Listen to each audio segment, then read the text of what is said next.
Bhadram karneभिः शृणुयाम deva Bhadram पश्येमाक्षभिर्यजत्राः स्थिरैरङ्गैस्तुष्टवागं सस्तनूभिः व्यशेम देवहितं यदायुः स्वस्ति न इन्द्रो वृद्धश्रवाः स्वस्ति नः पूषा विश्ववेदाः स्वस्ति नस्तार्क्ष्यो अरिष्टनेमिः स्वस्ति no बृहस्पतिर्दधातु Om Shanti Shanti Shanti.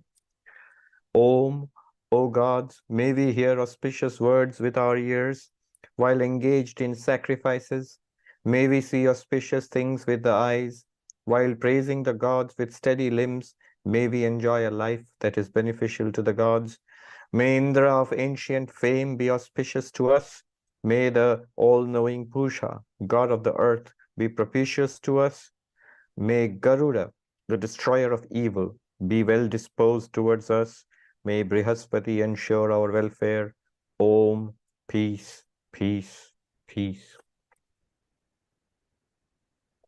So we are studying the Mundaka Upanishad, and now we are moving on to the second chapter. In the Mundaka Upanishad, there are 3 chapters. Each chapter is called a Mundaka. And we have finished the first chapter. Each chapter has 2 sections. So we have finished the first chapter, the first Mundaka with the 2 sections. And then we are now in the second Mundaka, second chapter.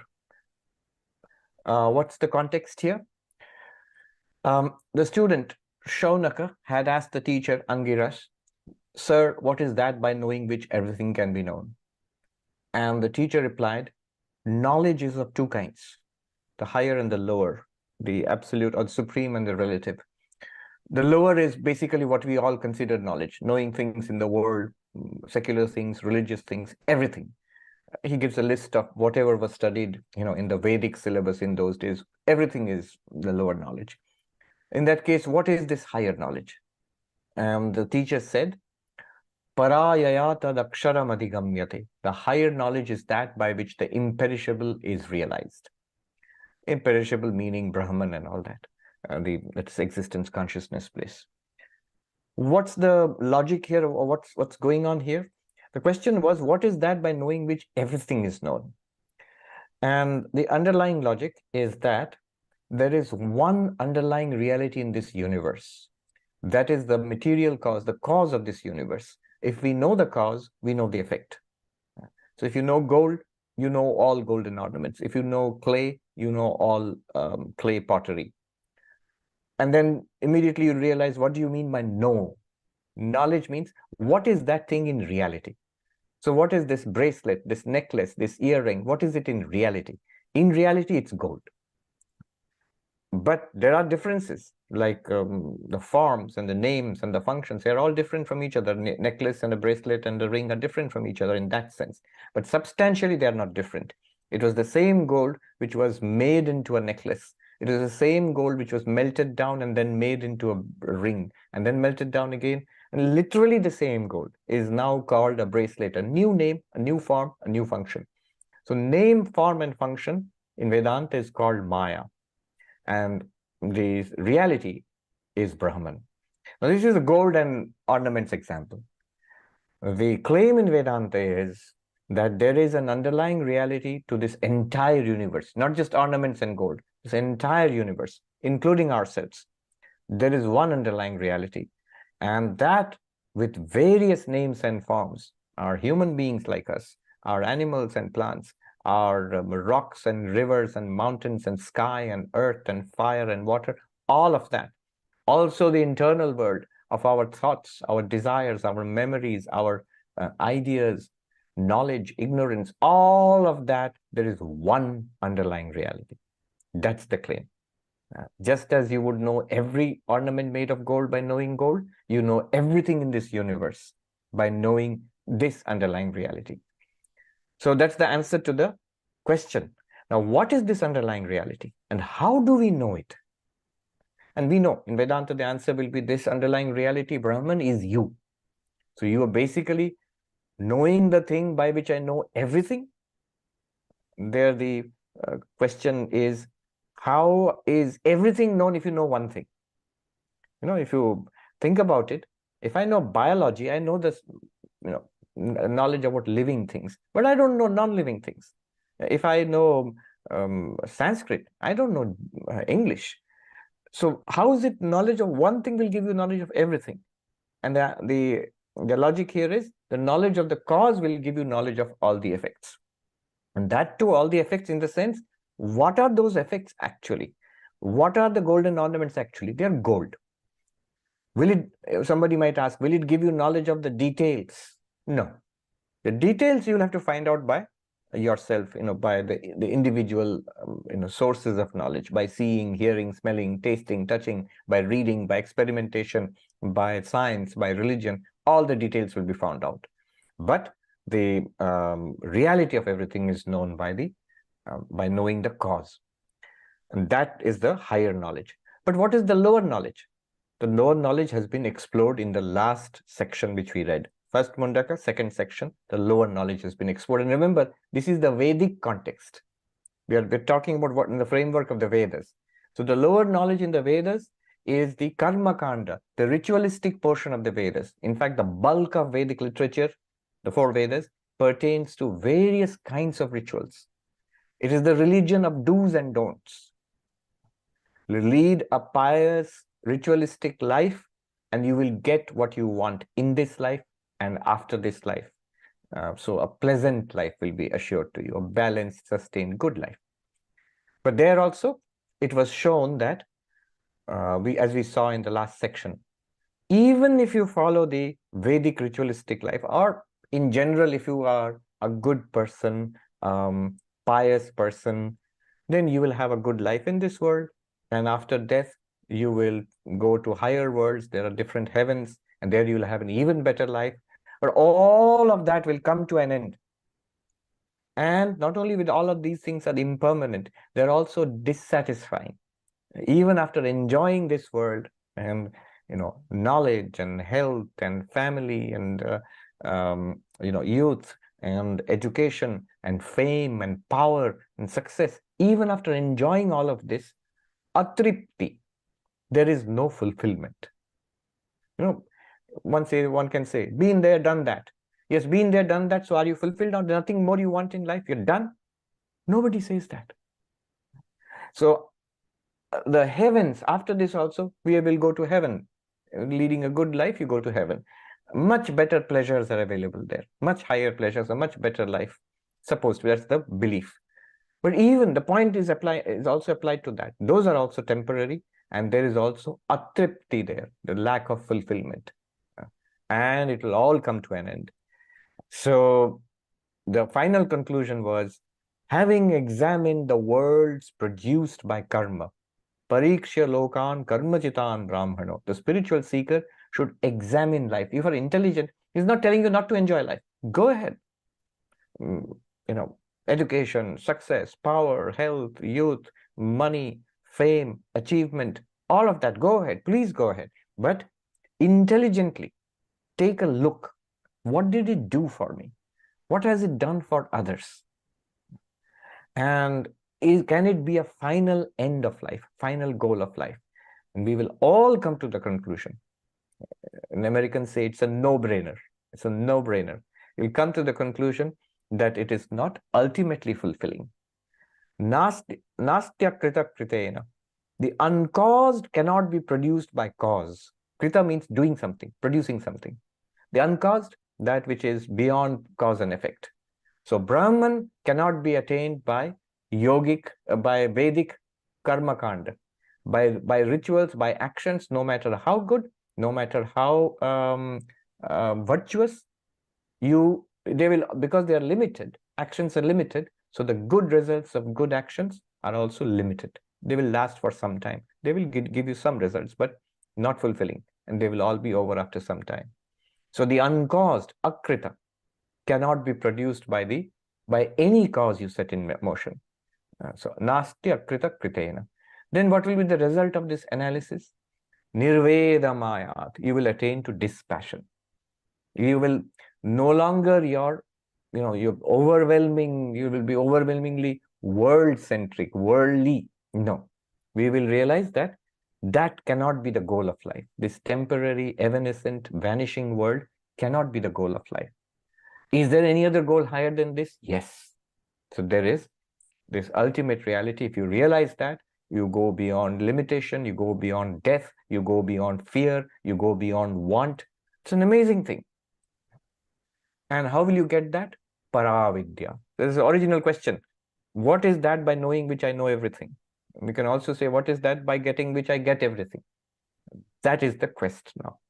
So this is the background. Now we are entering into Paravidya, the higher knowledge, which was the original question of the teacher, of the student. Why all this then? Unless this is made clear, we will think the higher knowledge is just one more kind of knowledge. Maybe some technique of meditation, or maybe some kind of new philosophy. I know so many philosophies, a better philosophy. I know so many techniques of meditation and yoga and all. Here's another better technique. No, not like that. All of that falls under karma kanda. All of that falls under the lower knowledge. Here is this higher knowledge, which will take you to the absolute. And it starts here. So the teacher starts teaching the higher knowledge. Verse number 1. Second Mundaka, first section, verse 1. 2.1.1. Tadetat satyam yatha sudiptat pavakad visfulinga sahasrasa prabhavante sarupaha tathaksharaad vividha samya bhava prajayante tatra chaivapiyanti. This is the truth. Here is the truth. As from a fire fully ablaze, fly off sparks in their thousands that are akin to the fire. Similarly, O dear one, from the imperishable originate different kinds of creatures, and into it again they merge. Here is the truth. What do you mean this is the truth? Does it mean what we discussed now, the lower knowledge, it was not the truth? Yes, that's the relative truth. It's not that the Vedic karma kanda is false. It's not that causality is false in the world. If you perform the rituals, will you get the results? Yes, you will. If you work hard, will you get a good life? Yes, you will, more or less. You will. Your karma phala will give results. But that is apekshika. Shankaracharya will explain now. That is relative. It all comes to an end. It's not ultimately true. It's true in the sense a dream is true, or in the sense, Harry Potter is true, or Sherlock Holmes is true. Within a story, there is a certain truth, but the whole thing is a story. That's the point. And here he says, here is the ultimate truth. What's it like? As from a blazing fire, it starts with a classic example. From a bonfire, from a blazing fire, thousands of sparks emanate. And the sparks have the same nature as the fire. They're also fire. Similarly, from the imperishable, akshara, a variety of bhavaha. Bhavaha means sentient beings. All of us. We emanate from that. And then what? Back into that again. We again disappear back into that. Ashtavakra sings, Mayananta Mahambodav Ashcharyam Jiva Vijaya Udhyanti Gnanti Khelanti Pravishanti Swabhavata. This is from me, this infinite ocean of consciousness. These extraordinary, amazing, crazy waves come up. What are these waves? Sentient beings. All these thousands of beings. Udhyanti, they appear. They are born and they grow and develop. Then Gnanti, Khelanti, they play with each other. Gnanti, they fight with each other. And then Pravishanti, they disappear back into me. What an amazing play this is. So he is looking at himself as that one underlying existence, consciousness place from which the entirety of this play comes. I remember, why I'm smiling is, I remember being taught this verse by a teacher in Gangotri, and I still remember he was Punjabi monk, elderly. He was saying like this, "To Mahatma ji aise hai." Oh monks, it's like this. Ascharyam Jiva Vichaya, these extraordinary jivas, the sentient beings, they are born, Khelanti, and he's saying like this, I love you, I love you. And then Gnanti, fight, fight, I will divorce you, I will divorce you. And then Pravishanti, and then they die, disappear back. And so this is samsara. He's saying this. Here also it is said, Ascharyam Jiva Vijaya, this there he's saying here, Bhavaha, Vividha, various kinds, human beings of all kinds, animals, higher and lower, and plants, and tiny creatures and very big creatures, all sentient beings are vast.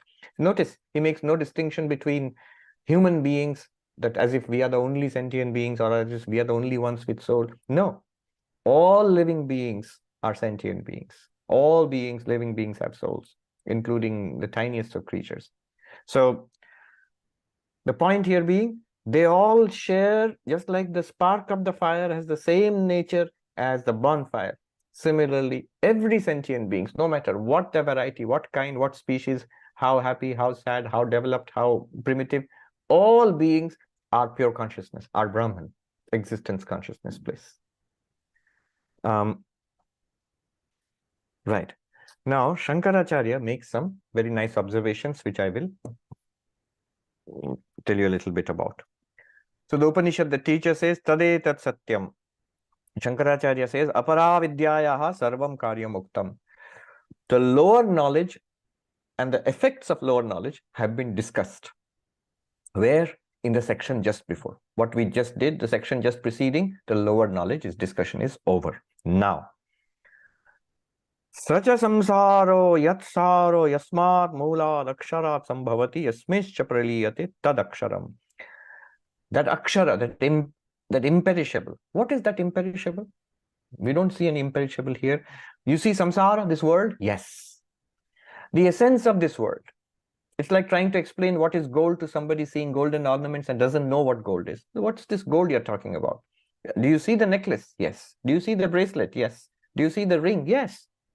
The reality, that from which these ornaments have come, in which they exist, into which they disappear back again, that is gold. He says, Yatsara, what is the very essence of samsara? Your essence of your near and dear ones, the essence of your so-called enemies, the essence of the people you are indifferent to, the essence of cats and dogs and plants, essence of stars and essence of dust particles, the essence, Yatsara. Yan Yasmat Mulad, from the source from which they have come. And Yasminscha Praliyate, and into which they will disappear again. When they die, when they're destroyed, when they're buried, where are they gone? They've gone back to where they had come from. That is called Akshara, he says. Now that Akshara will be taught. What is that Akshara? Shankaracharya says, Purushakyam Satyam, the truth called Purusha, which was mentioned in the last verse, mantra which we did. What is Purusha? Two meanings. One is Purnam, that which is the all-encompassing reality of this universe, by which this universe is packed to the brim. I'm trying to translate from Hindi. One sadhu, he was teaching, he says, Thasat has bharpur Mahatma ji. It is, this entire universe is packed with Brahman. There's not even, he says, where will the universe exist? In reality, there is not even a little bit of space for the universe to exist. And he's speaking that way. If you think about it, if your attention is on being, existence itself, where is the universe? You might say, what do you mean? Don't you see the universe? We see it, but does it really exist? It's like saying, if I look at the bracelet, the golden bracelet, and once you realize it's gold, now you put your attention on the gold. Now, what you are calling the bracelet, where is that bracelet other than the gold? But it's gold. Whatever you point to is the gold. Where in the gold is the bracelet? Is the bracelet a part of that gold? Is the top part of the gold called bracelet? No. Is it inside the bracelet? No. Is it inside the gold? Is the bracelet inside the gold? No. Is it a part of the gold? No. Is it inside the gold? Is it outside the gold? Is it something apart from the gold? No, not at all. Is it something produced by the gold? Not at all. Actually, if you analyze that way, if your attention is entirely fixed, Shankaracharya will say, if your attention, or the enlightened one's attention is entirely fixed on Brahman, Therefore, from that perspective, the world appears to be a wonder, a magical display. You will say, no, no, that very thing which you're calling gold is the bracelet. Not really. Because it is gold. It was gold earlier. Why are you calling it a bracelet now? Because it is a particular shape. Yes, but where is the shape? Is there a gold and a shape? No. Is the shape inside the gold? No. Is the shape a part of the gold? You'll say, no. The shape is not part of the gold. Which part of the gold is the shape? Nothing. So it's an amazing way of looking at it. So he says, Yasmin vigyate sarvamidam vigyatam bhavati tat parasya brahma vidyaya vishayah. That when you realize that, everything becomes known. That was the original question, realizing which everything becomes known. Similarly, here, the knowledge which will reveal to you that reality, that Purusha, by knowing which everything becomes known. So that's why your original question was, teach me, sir, that by knowing which everything becomes known, that higher knowledge I'm going to teach you. What's that higher knowledge about? It's about Akshara. What is that Akshara? The source of this universe. What is the source of this universe? It's Purusha. What is Purusha? The reality which pervades everything in this universe. That's one meaning. And the other more amazing thing, the second meaning of Purusha is Purishayanat, that which resides, reclines, relaxes on a couch potato. Where is the couch on which Purusha is relaxing, reclining? It's you. This body, the embodied being, this being, Puri means city. This city says city of 9 gates, the city with all these apertures. This physical body, in this reclines, relaxes Purusha, stretches out Purusha. Who is that? It's you. It's you, the consciousness. You are that Purusha which pervades the universe to its last extremities. You are that Purusha which from which the universe arises, in which it plays around, into which it disappears again. You are that Purusha in that very, seemingly in that very body and mind. And the higher knowledge, Shankaracharya says, that's the subject. That's what we're going to talk about now. Then Shankaracharya says, Yad apara vidya vishayam karma phala lakshanam satyam tad apekshikam. So he mentions that point which I mentioned earlier. So all that which was talked about in the Vedas, that if you do this ritual, you will go to heaven. If you do that ritual, you will get children. If you do that ritual, you will get victory, and so on and so forth. All those are not true. Because you just said, we are going to talk about the truth. He says, those are true. Apekshikam. They are relative truth, lower truth. They are the lower truth. Why the lower truth? You can say, because they are impermanent, because they are not satisfying, because they are ultimately a fiction, like a story or a movie or a dream. But what are we going to talk about? Idam tu, this subject which we are going to talk about, idam tu, paravidya vishayam, the subject matter of the higher knowledge, paravidya. Paramartha sat lakshanatvat. This is the higher truth. Why? Because this truth, it has the characteristics of the ultimate reality. What is the characteristic of ultimate reality? Here we'll pause just a little. Gambhiranji Maharaj has given a very cryptic but a simple footnote. He says, there is, since it can never be sublated. What is reality? What is reality? Why is this question coming up? Because you have just said, the Upanishad just says, Tadetat Satyam, this is reality. We must stop and ask, what is reality then? Before we go into what is real and not real, what is true and what is false, we must have a definition of reality. What criteria do you decide reality? If someone says, I see it, therefore it's real. But that's not true. You can see a snake in a rope, it's not real. You can see parallel lines meeting in the distance, that's not real. You can see blue color in the sky, but there is no blue color in the sky. We see so many things which are not real. Seeing something is not a criterion of reality. Then what is the criterion of reality? So this is a big subject in philosophy, and in ancient Indian philosophy also, this was a big subject. Now,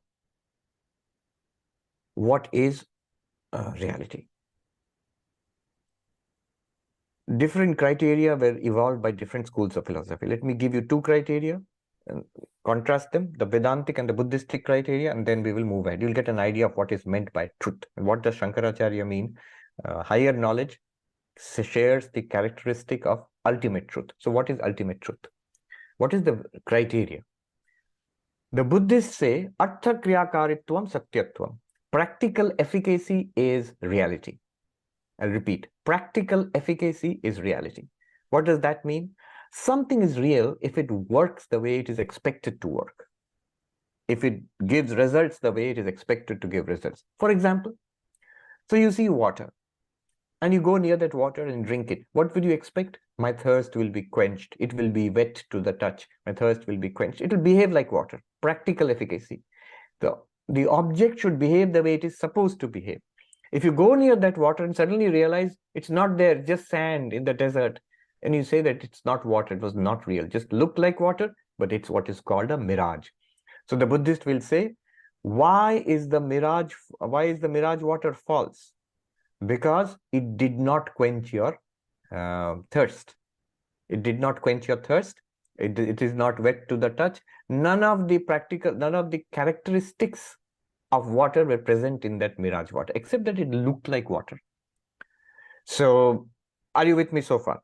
That the Buddhist criterion is practical efficacy. If it works, then it is real. Artha Kriyakaritvam. It should give rise to the effects which are expected from it. Water will quench my thirst. Mirage water does not quench my thirst. Therefore, the Buddhist says it is false. Real water will quench I'll drink it and I will feel that my thirst has been quenched. By the way, this the Buddhist said more than 2000 years ago. It was rediscovered, like many such things are, in modern Western thought. In America, the quintessential school of American philosophy, which is pragmatism. William James, Dewey, Charles Peirce, these were the great American philosophers, 19th century. They developed this, 19th and 20th centuries, they developed this philosophy of pragmatism. And what is this American philosophy of pragmatism? If it works, it's real. If it works, it's real. It's literally the same thing which the Buddhist monks developed 2000 years ago in India. Anyway, moving on. So that's the Buddhist theory of reality. If it works, it's real. Now, the Vedantins come in and they say, nope, that's not a good criterion. Why not? Suppose you go and drink water and your thirst is quenched. Would you say the water is real? The Buddhist says, yes, the water is real in that case. The Vedantist says, the next moment, suppose you wake up and you realize it was all a dream. In my dream, I was drinking water. And now I realize it was all a dream. Would you still call that water? Will you still claim, it may be a dream, but I drank water and my thirst was quenched. So therefore, my criterion is, if it works, it is real. So the water I drank in that dream was real.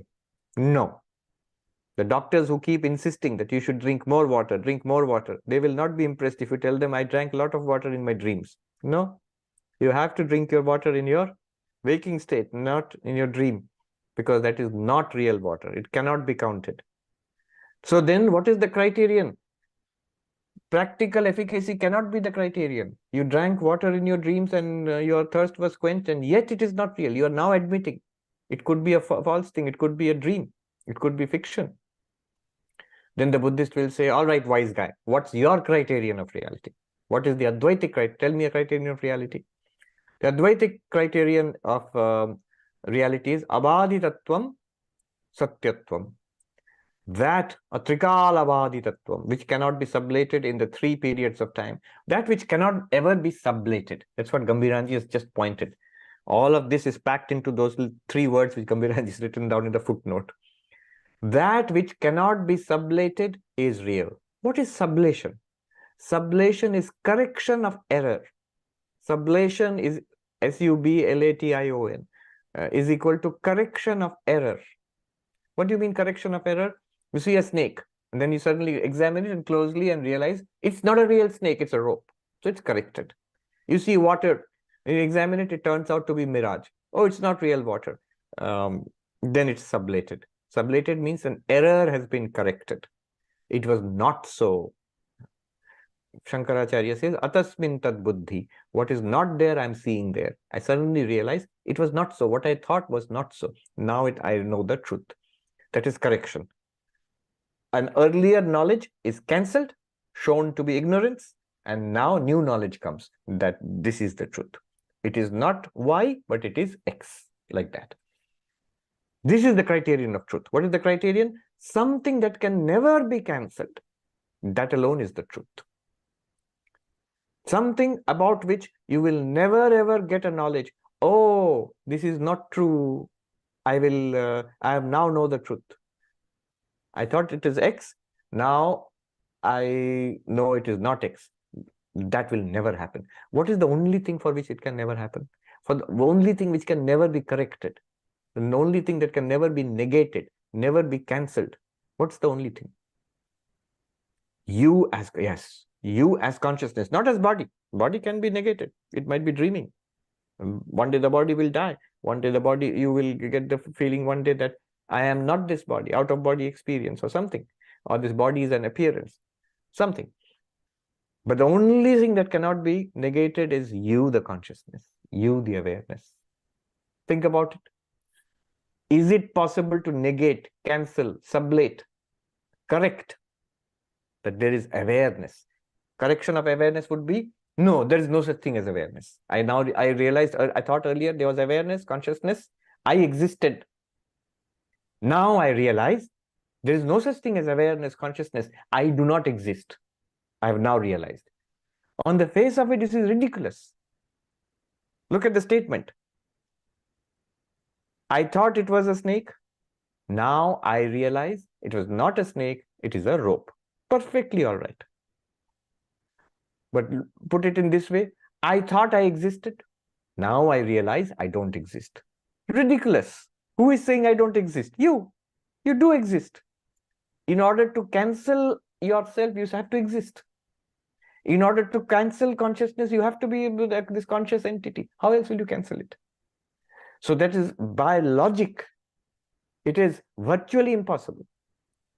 You see, there's a trick there. This very process of cancellation, badha means cancellation or sublation. It includes consciousness. It is based on consciousness, so it cannot be cancelled. Anyway, that's the criterion. Now we'll understand what is being said here. Shankaracharya is saying, this knowledge is that which cannot be cancelled. So he has said a very important thing about the higher knowledge. I am Brahman. This can never be cancelled. Don't misunderstand this. Don't say that but I don't know. That I am Brahman is not true for me because it's cancelled for me because I don't know that I am Brahman. We don't know. We are in ignorance. Once you realize I am Brahman, you will realize that what is being pointed towards can never be cancelled. I, the consciousness, can never be cancelled. Therefore, this knowledge will never be wrong. The object of that knowledge or the subject of that knowledge can never be cancelled. And therefore, this knowledge also can never be cancelled. Once you realize you are Brahman, you will never ever lose it. You will never ever come to a point where you will now not realize you are Brahman. That will never happen. Tadetat satyam yathabhuta vidya vishayam avidya vishayatvat chanritam itarat. These things, these sentences are basically the heart of Advaita Vedanta. He says, what is revealed by true knowledge, the higher knowledge, is reality. And therefore, it follows what was revealed by the lower knowledge, Anritam, is an appearance, is false. What is he saying here? Brahma Satyam Jagat Mithya. What was the object of the lower knowledge? This world, samsara, next world, heaven. All of that, these are objects of ignorance. Because they can be cancelled. One day you will get a realization, the world is an appearance. Brahman, my real nature, I am the reality, which is appearing as the world.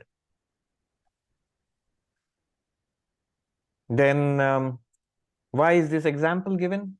Shankaracharya says, that which is, he says, atyanta parokshatvat.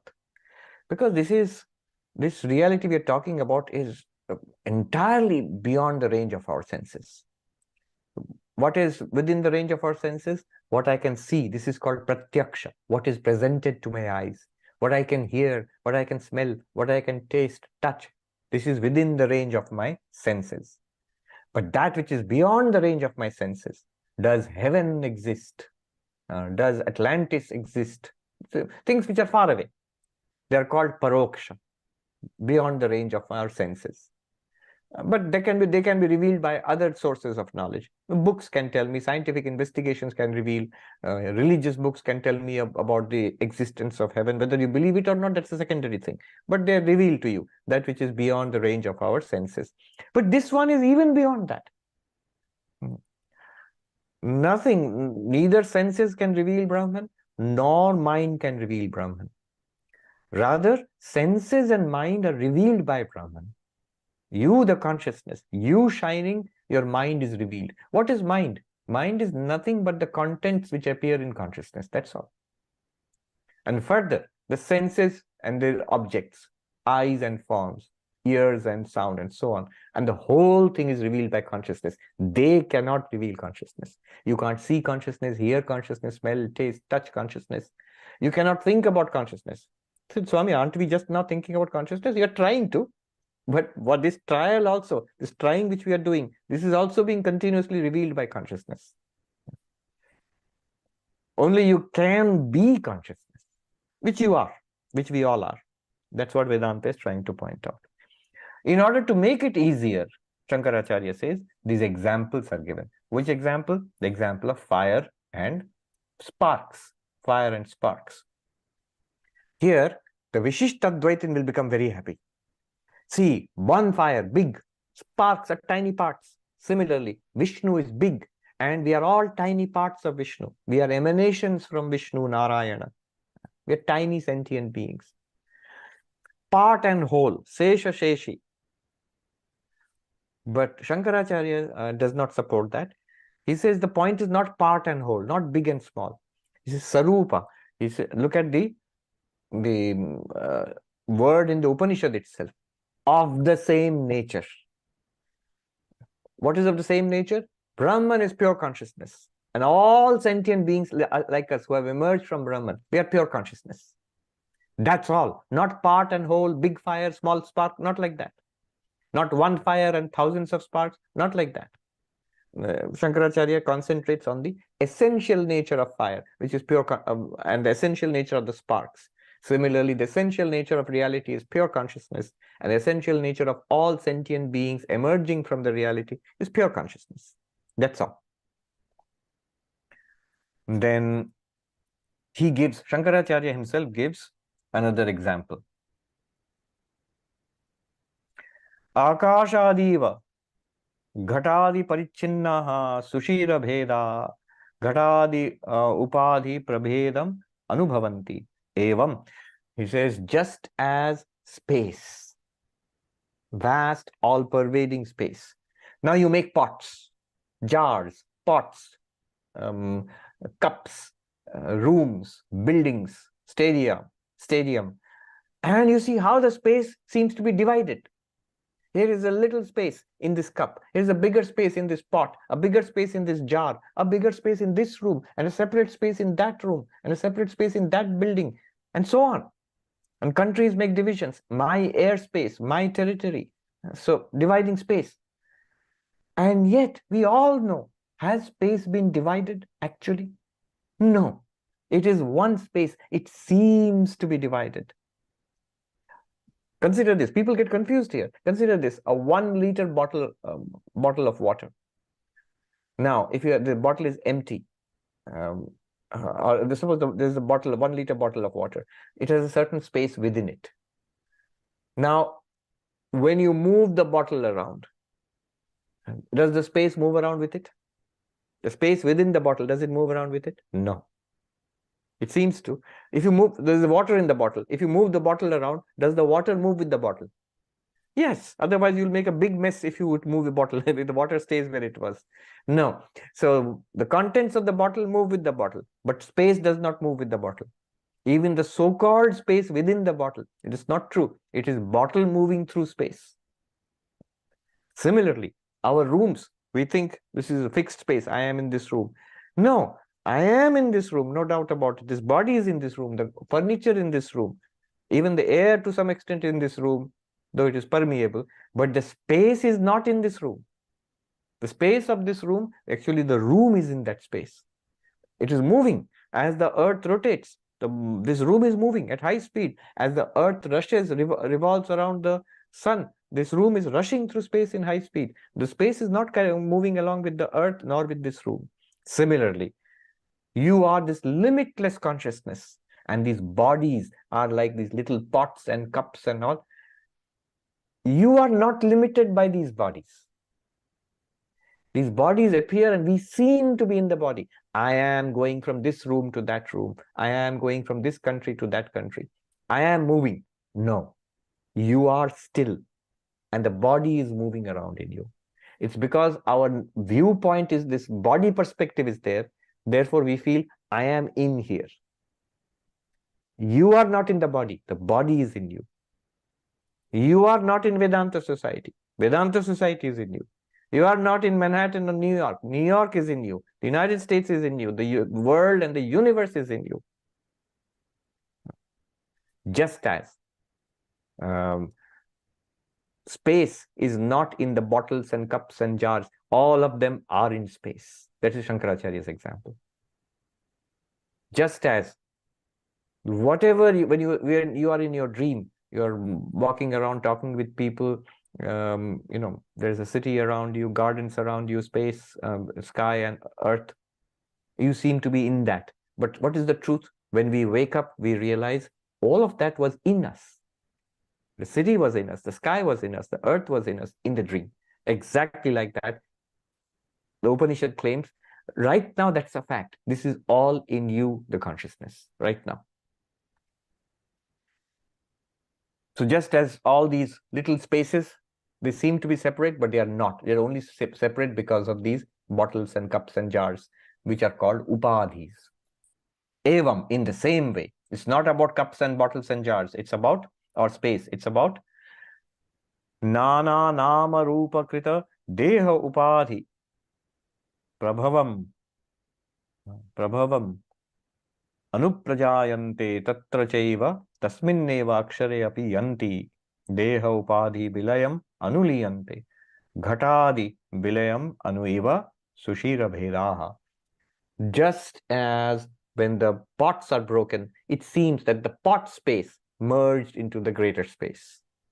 There's a little space in the pot. I broke the pot. Now the pot space merged in the greater space. Did it really merge? Not really. It's always one. Our conception of, that there was a space enclosed in by that pot, and now there's no space enclosed by the pot when the pot is broken. Similarly, it seems that I am one being because of this body, because of the presence of this body, and you are another being because of the presence of that body, and not just body, mind, thoughts, ideas, emotions. We feel I am here, you are other than me. This disappears when the body disappears, this distinction. But what Shankaracharya is trying to say and Upanishad is trying to say is that even when the body doesn't disappear, it's still the same. We are all one consciousness. That is the Akshara.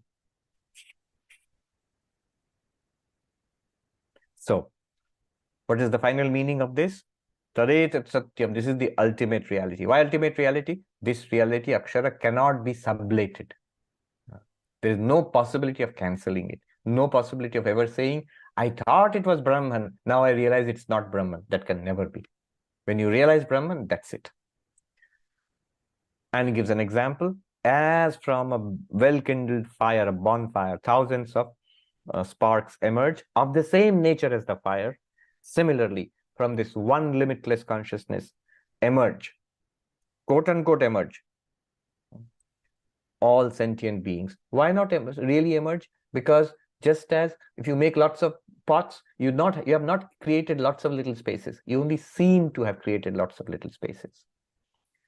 Prajayante, tatra chaiva api yanti. And they not only emerge, they also dissolve back into it. They die and go back to that imperishable. Again, they seem to die and go back to that imperishable. Just like when you break the pots, it seems that the little space enclosed in the pots has merged with the vast sky, vast space, but only seems, because at no point they were actually separate. Similarly, you are never actually separate from Brahman. Even when this body appears, the mind appears, we are all that one background consciousness, we are.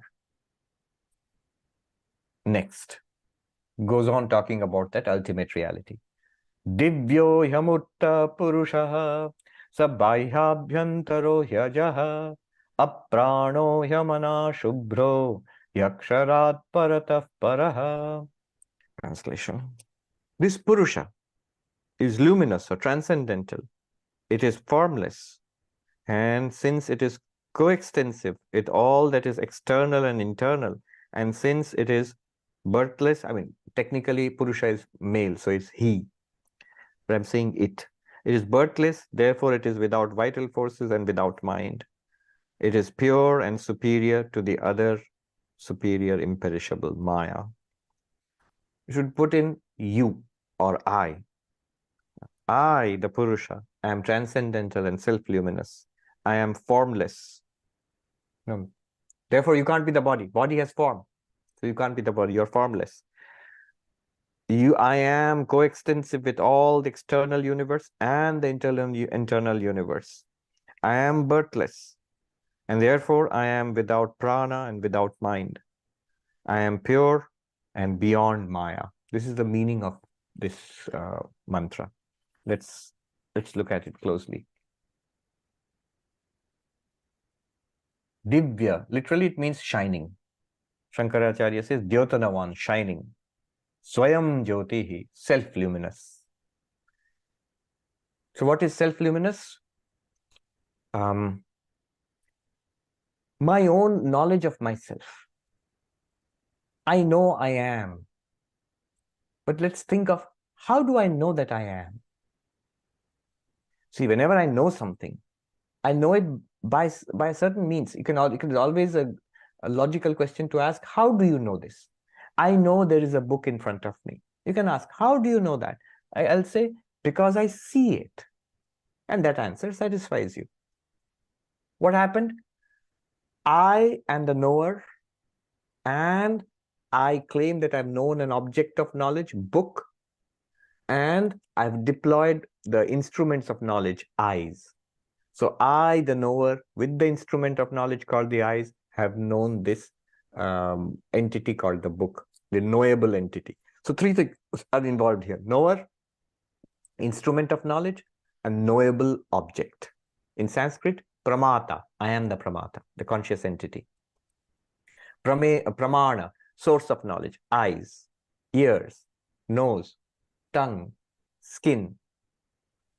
Also, inference, scientific inference. Also, authority, all the multiple sources of knowledge, multiple sources of knowledge.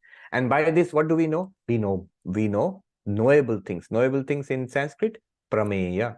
So three things: pramata, pramana, prameya. Pramata, pramana, prameya. Knower, instrument of knowledge, knowable object. This is how knowledge works. In Sanskrit, this is called triputi, the triple foundation of knowledge.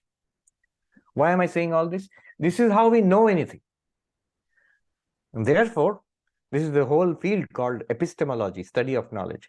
Therefore, when you're doing philosophy like this, you can't just make any claims. I know that they, make some wild claim, any wild claim. So nowadays you will have fact checking. So what does fact checking do? It checks whether your claim is epistemologically justified. Is it justified? Knower, who is the knower? How did you know? And what did you know? These three things have to be checked. Now, all very good. But my knowledge of myself, I know I exist, and I seem to know it. How? How? Do I say I see myself? In a gathering, classic example, in this gathering, in a Zoom class, we are there. If I'm asked if such and such person is there or not, I will take a look and say, yes, he is there or she is there. But if I'm asked, are you here? I will not take a look and say, yes, I am here. I don't do that.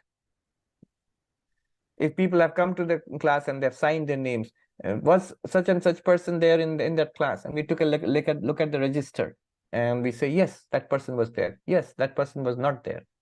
Were you there in the class? I don't take a look at the register and say, let me see, yes, my name is there, so I must have been there in the class. I don't say that. I know directly about my own presence. Then how do you know? You don't know by senses. You don't know by written record. How do you know that you are here? How do you know that you exist? Now, if it is by the usual method of Triputi, knower, organ of knowledge, and object of knowledge, then it will not work. See, if I know my own existence by knower, instrument of knowledge, and object of knowledge, what is the object of knowledge? I. Who is the knower? I. Then there has to be a separate I which knows this I. And there has to be some instrument of knowledge. But that separate I, the second self, which will know this first self, that has to be known also. For that, you will have a third self, another knower, which will know that knower. And then that one also has to be known. In this way, you will go back to what is called regressus ad infinitum, an infinite regress, which is a fault in philosophy. In Sanskrit, it is called anavastha dosha. One pramata one, knower one, will have to be known by pramata two, knower two. That will have to be known by pramata three, using some method of knowledge. So that is ruled out. That cannot be. It's logically indefensible.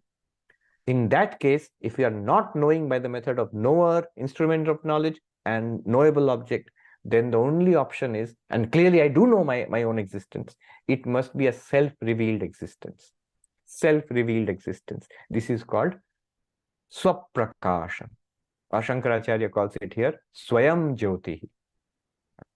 By what light do you know your own existence? By your own light. Your own light is you, the consciousness. By awareness of awareness. This is called Divyaha. Yamurtaha. It is formless.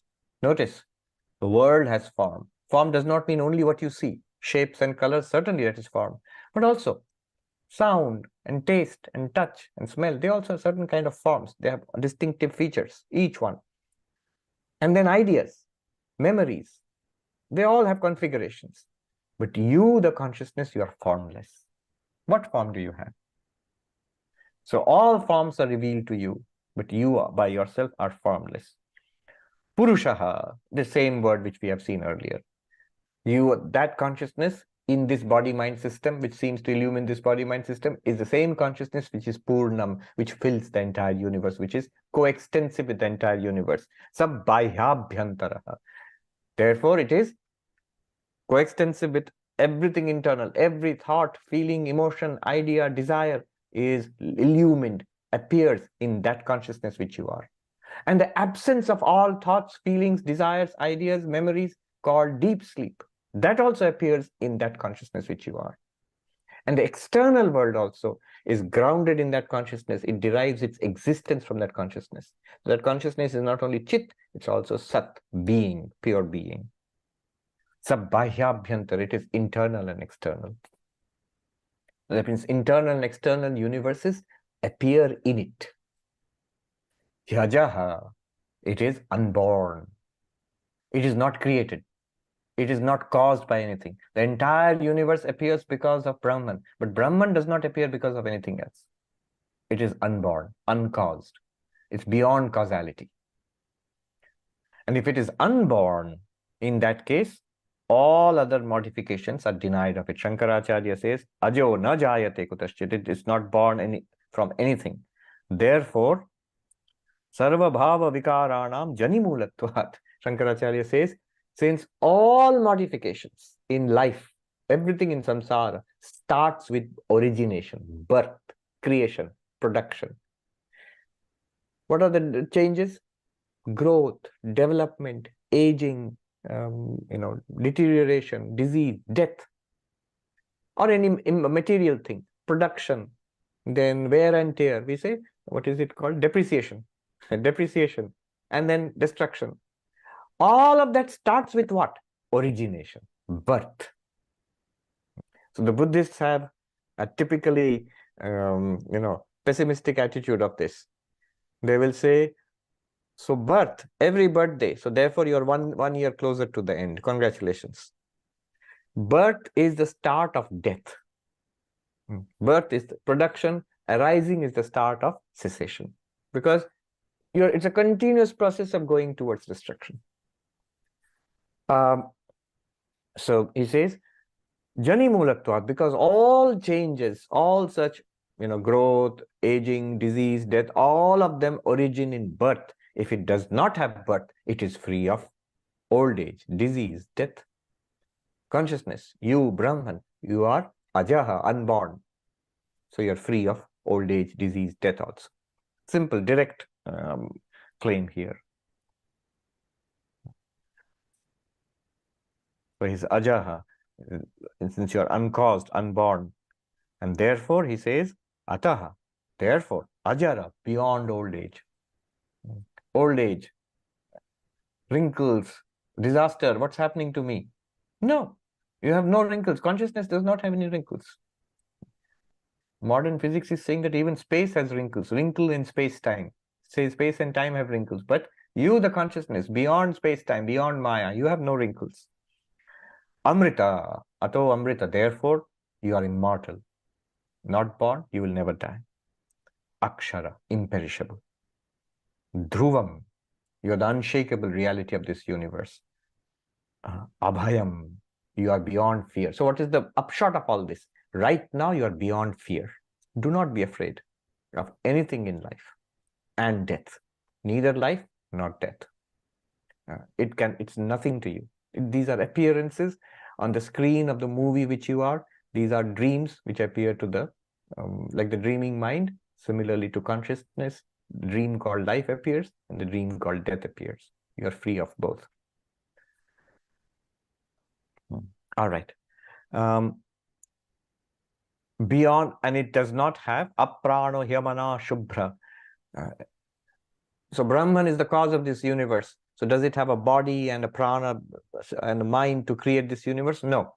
Brahman with the power called Maya is enough to project this universe. Aprana, without prana. Hyamana, without mind. Shubhra, pure. As it applies to us, shining in this body and mind, it shows us that we are beyond the physical body, because unborn, body is born. So if I'm unborn, I cannot be the body. Body is definitely born. Aprana, I'm not even the prana. Amana, I'm not even the mind, I'm beyond the mind. Mind includes senses and intellect also. Prana, mind includes senses and intellect. So beyond the body, beyond the prana, beyond the mind, beyond the intellect, pancha kosha vilakshana, beyond the 5 koshas. Shubhra, pure, free of ignorance. You can interpret in this way. Shankaracharya has not done that, but you can interpret in this way. Hyaja means unborn, means you are not the Annamaya kosha, the physical, the food sheet, which is born, which will die. Aprana, you are not the Pranamaya kosha, the vital sheet. Amana, you are not the mind sheet, Manomaya kosha. That includes intellect also, Vijnanamaya kosha. Shubhra, pure, you are free of ignorance. The ignorance is Anandamaya kosha. So Pancha kosha vilakshana atma. The Atma, you, the reality, the Purusha, is beyond the 5 sheets. I am giving it this interpretation, but it's clearly implied by the mantra. Then he says something enigmatic. He aksharat paratah para. That which is the superior akshara, the imperishable, it is beyond that akshara also.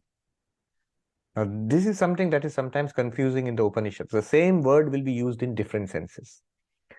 All along, we were using the word akshara to akshara, imperishable, to denote the ultimate reality. Now he is using akshara to denote, in this mantra, he is using akshara to denote Maya. And Brahman is beyond Maya. So that which is superior to this entire world. What is superior to the entire world? The source of this world. What is the source of this world? Maya. And you are superior to that Maya also. Aksharat, from Maya, Aksharat Paratah, that which is beyond Maya, that which is beyond the Akshara called Maya, that Akshara, the ultimate Akshara is you, your reality. Brahman is beyond Maya. Basically, that's all it says. Shankaracharya gives a detailed explanation there. So this is it, a very succinct but heavy duty statement of the ultimate reality, Paravidya, the knowledge which reveals the ultimate reality, as you are Brahman, and what is the nature of that ultimate reality. We also had a consideration of the lower truth, why it is limited, why it is lower. We also had a consideration of what do you mean by truth then? Why lower truth? Why higher truth? What is the criterion of truth? What do you mean? Define truth.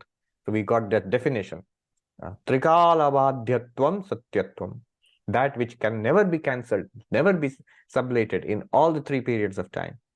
That is reality. And what is that? It is consciousness. It is you yourself. Then we had how this consciousness, like from fire, all beings emerge from that consciousness. That same consciousness appears to emerge as all beings, like as if different spaces are being created by making pots and cups. And they seem to merge back into Brahman. Actually, they neither emerge nor are they merging back. And that is said in the next mantra, Ajaha, you're unborn, really speaking. You're self-luminous. You do not know yourself by Triputi, knower, instrument of knowledge, knowable, not by the usual epistemology. You are beyond the 5 sheets, or Brahman is beyond physical manifestation, pranic manifestation, mental manifestation. And finally, Brahman is beyond Maya also. This is what has been stated so far. Good. Let me take a couple of questions. Sriram says, go ahead and enjoy life success, but intelligently, do you mean doing work as worship? No, that's already spiritual practice. This is not work as worship. Work to get things in the world with desire. Sakama karma. That is the guiding motive of the lower knowledge, the ritualistic part, where you really want things in this world and you really want things in heaven. And that's the goal of your life. Or to put it more precisely, dharmartha kama is the goal of life. When you think like that, that is worldliness and otherworldliness. That is the lower knowledge. Now we are being asked to go to the higher knowledge. Don't be fixated on the things, the limited things that we can get in the world. Is the word Purisha etymologically it is derived from Puri? Puri Shayanat iti Purusha. iPhone 8 has said that reality is something that is permanent. Yes, permanent in what sense? That it can never be cancelled in all 3 periods of time. You might ask, so is there any other sense? Yes, suppose something permanently appears. It's false, but it appears permanently. Suppose like a movie show. It is repeated. There's morning show, afternoon show, evening show, night show, and it's coming again and again. But all the time it's a movie. So in the Advaitic criterion, it is continuously cancelled. It is known to be a fiction, a movie. That is the characteristic of its falsity. Not that it is always there. Something can be always there after being cancelled also. You cancel the blue color in the sky after reading physics, that you realize that the sky is not actually blue. After that, it still appears. As long as these conditions are met, the sky will be permanently blue for you. Why this is important distinction is there? Because Maya is actually eternal. Ishvara is eternal. But Maya is badhita, is sublated. It's not a second reality apart from Brahman. Then Kiran says, Akrita cannot be attained by Krita. It follows that the truth can be attained by non-action, action done with Akritatva bhava. Akatritva bhava. Yes, that is actually the deep inner, I would say, DNA of Karma Yoga, to attain that Akatritva bhava. Priya says, I think space in the bottle moves along with the bottle. Does it? For example, if we imagine putting an insect in the closed bottle, it cannot stay in the bottle if the space did not move. Really? I expect you to think through it a little more. Yeah, it's an illusion. People think like that. You'll be surprised how many people think like that. When you move the bottle, insect is there. Insect is moving along with it. You think that the space is also moving along with the bottle? No. The bottle is moving through space. Okay, that's the beautiful illusion. And remember, it's not a question of bottle and pot and space also. It's a question of pure consciousness and everything that is appearing in pure consciousness. Then iPhone 8 says, can you explain Chidjada Granthi in the perspective of the body is in consciousness? Yes, body is in consciousness, but we do not know it. And then we get identified with the body and the ego. And consciousness, the consciousness seems to be identified with the ego. That's the Chidjada Granthi, that the knot which ties you to the ego. And this knot, what is it made of? It's just made of ignorance, not knowing, that's all. There's not actually a physical connection or some kind of mental connection, nothing. Peter says, is the physical body existence with a form? Yes, physical body has a form. Then the body as existence appears to space or existence, and therefore when the body expires, existence still remains and is all there is and who we are. Is this a correct way of seeing it? Yes, it is. You're right. It is. This is the correct way of seeing it. And in fact, this is exactly what Shankaracharya says. There's a verse in the Bhagavad Gita, chapter 2, 16th verse. Chapter 2, 16th verse, which says, the non-existent never comes into being. That which truly exists never goes out of being. So there Shankaracharya gives page after page an extensive analysis of what is existence. There he gives this kind of analysis, what you have given here. It's worth reading. That verse 2.16 in the Bhagavad Gita, one monk said, Mahatma ji, ye to Gita, Bhagavad Gita ki darshanik hriday hai. It's the philosophical heart of the whole Bhagavad Gita. 2.16, of course, from an Advaitic perspective, non-dual perspective. Sri Ram says, Swamiji, is Jiva Shrishti, my world is in me, same as Ishwar Shrishti, all beings are in Ishwara. No, that's why we have different names. Krishan Roy says, when Shankaracharya says, whoever denies consciousness is the consciousness of the very person, the logic assumes that to affirm and deny something, we need consciousness. Buddhists do not agree with that.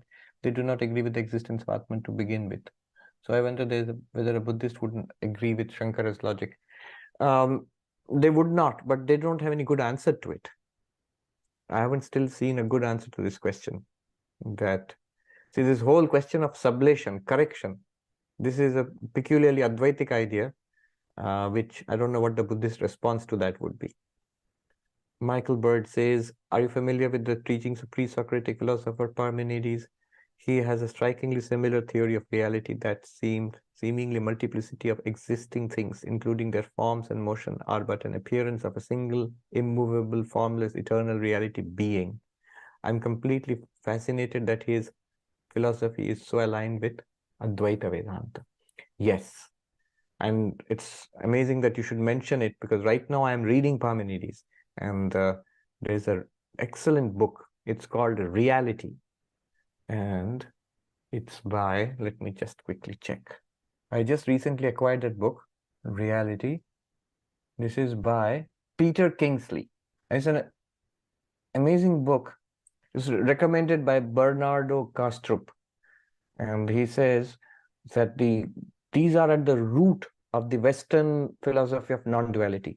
And these were often not understood or interpreted in various ways. These original teachings of Parmenides were lost, or they were covered over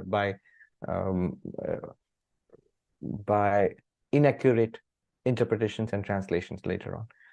But this Peter Kingsley's idea is that if you look at the original, it's very Advaitic. It's very non-dualistic. Bhargava Teja says, while searching for the self during self-inquiry, I don't find the self. It's like dog chasing its own tail. But when I stop, I know I'm there. When you don't find the self, at that time also you know that you are there, because after all, who or what is trying to find the self? You cannot find the self as an object. That's absolutely true. Because why not? What you said here, the philosopher Hume said, the so-called self, when I search for it, I find a train of thoughts, sense impressions, ideas, memories, but I do not find anything corresponding to this idea of self. What is the self? I don't find anything. Because he's trying to find it exactly like that, objectively. Thought is an object to consciousness. Feelings and emotions are objects to consciousness. Even the ego is an object to consciousness. But consciousness itself is not an object. So if you're looking for an object, you'll never find it. Vidyaranya Swami in Panchadashi says, you will never find the self, not because it does not exist, but because it's not an object. It is that to which all objects appear. Why is Maya called imperishable? Maya is perishable, right? No. Maya is imperishable akshara in the sense that it is permanent. It's always there. Eternal. When the universe exists, it has come from Maya. When the universe dissolves, it goes back into Maya. When there's no universe, Ishvara, pure consciousness plus Maya exists. However, what Advaita says is, though Maya is always there, it's not really an existence by itself. It's like the blue color in the sky. It's an eternal appearance, but it's always sublated. So time itself is sublated. Space itself is sublated. In that sense, Maya is imperishable but sublated, that it is not ultimately not there. Ultimately, the only reality is Brahman. So it's like the blue color in the sky. As long as the mirage in the desert, as long as these conditions are there, even after you realize the sky is not really blue, it will still be blue. It will still appear to be blue forever, without actually being blue. Anuradha says, is Akshara and Kshara Maya and Brahman? Akshara is these physical bodies which are destructible. Kshara means destructible. This entire universe. Beyond that is Maya. One way of referring to Maya is Akshara. Another way is Abhyakta, and many ways are there. And in this particular mantra, the Upanishad says, Aksharat paratah para. Brahman is beyond this Akshara also. So sometimes word Akshara is used for Brahman. Sometimes the word Akshara is, if you use it for Maya, then you have to say Aksharat paratah para, beyond Akshara, a superior Akshara. Aditya Mahadevan says, we say body is in consciousness. When I close my eyes to observe and inquire, I feel like I'm an observer inside this body, specifically somewhere behind my eyes. Is that just the mind or the ego? Absolutely. It's the mind or the ego. And it's very natural we feel this, that I am centered in this body. All the senses, not only body, in the head, as you said, somewhere behind the eyes, is very natural. The head, there are eyes here, the nose and the ears and the tongue, so much, and sensitive skin in the face. So much of our sensory input is from this this portion of the body. So we very naturally feel we are located somewhere here. But only one little bit of analysis will show this is wrong. I am located somewhere here. Do you feel it? Yes. To what is this feeling coming? You say, I am here. From here, I know everything. I'm an observer. I know everything. This is the feeling we get. But this feeling itself is appearing to you. Who is that you to whom this feeling is appearing? You will never be able to objectify it. That's a pointer to the real self. Om Shanti Shanti Shanti Harihi Om Tat Sat Shri Ramakrishna Arpanamastu.